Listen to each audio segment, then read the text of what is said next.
I still hear the child crying in my dreams. I still see his tiny fingers reaching out from the dirt.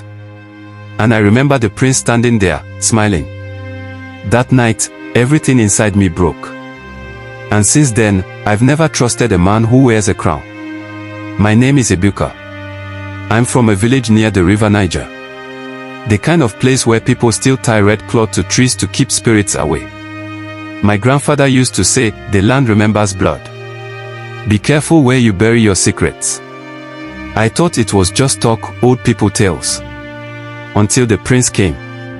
This happened in 2006. I was 19, just trying to make small money during the planting season. The local chief announced that the king's son was coming to start a palm oil project. Everyone was excited. He was the prince. We heard stories, how rich he was, how wise. The day he arrived, black jeeps rode into the village. The whole place went quiet, like the trees were holding their breath. Prince Adigwe stepped out. Tall, fine man. Skin dark like burnt yam. But his eyes, they didn't blink. His smile was stiff. Empty. People clapped.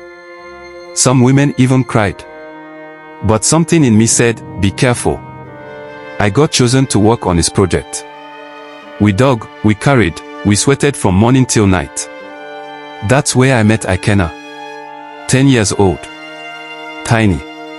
Always barefoot. His mother cooked for the prince's men, and he helped run errands. I gave him fruit sometimes. He liked mangoes. Called me Uncle Ikenna. One evening, we were packing up. Sun was low in the sky.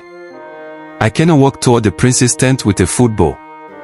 A few minutes later, I heard a sharp cry. Not a long scream, just one loud cry, like surprise. Then silence. I walked to the tent slowly. The food bowl lay on the ground, cracked. Food spilled. Ikenna was gone. I didn't sleep that night. Next morning, I asked around. Nobody had seen him. His mother was crying. The prince said maybe he ran into the bush. I knew that was a lie. That night, I hid behind cassava mounds near the prince's tent. I waited. Hours passed. Around midnight, the prince and 2 guards came out. They were carrying a sack. Something inside the sack moved. They walked into the old grove where even goats don't go. The place elders said spirits lived. I followed. They dug a hole. Not too deep. Opened the sack. It was Ikenna. Gagged. Tied. Still alive. His eyes met mine. I wanted to scream. But I froze. The prince said, I told you not to enter my tent. You saw too much. Then the guards began to shovel dirt over him. Ikenna kicked. He cried through the gag.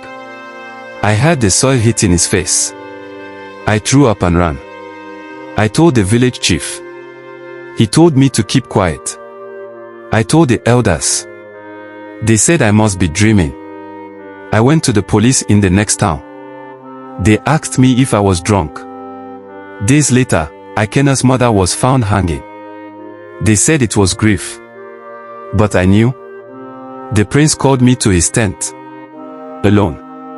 He said, Ikenna, you have a good job. Don't spoil it. Some people disappear for less. When I left his tent, I pissed myself. The prince stayed for a year. During that time, 3 more boys vanished. All poor. All small. People said a lion spirit was in the village. They made sacrifices. But I knew. It wasn't a lion. It was a man. I left the village. Moved to Lagos. I got married. Had children. Life moved on. But sometimes, when I try to sleep, I hear him, Ikenna, crying. I see his fingers reaching from the dirt. Then one day, my son brought home a school book. He pointed to a photo. Daddy, look. That's our new governor. I looked. It was him. Prince Adigwe. Still smiling. Still not blinking. If you're hearing this, and you believe me, please share this story. I don't know how long I'll be safe. But the truth is, a prince once buried a child alive. And now, he rules a state. Not all monsters live in the forest. Some wear crowns.